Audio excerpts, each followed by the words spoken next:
The beautiful combination of Maclis.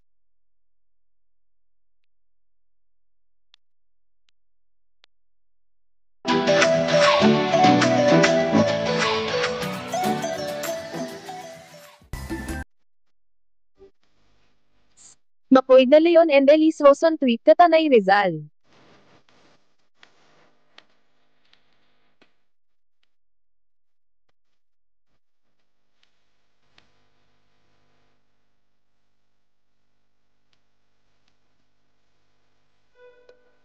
Nagplano nga ng isang bakasyon si Makoy kasama ang De Leon family at siyempre ang kanyang mag-ina. Nagbahagi din ng mga larawan ng kanyang partner na si Elise Roson sa kanyang IG account.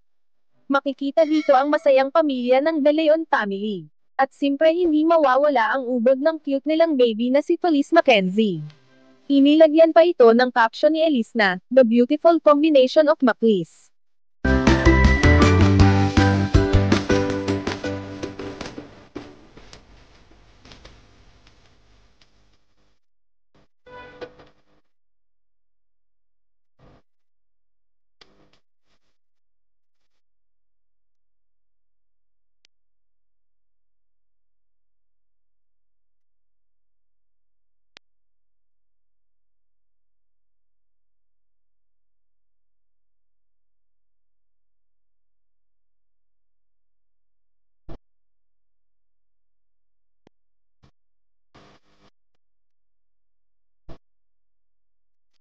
The beautiful combination of Maclis.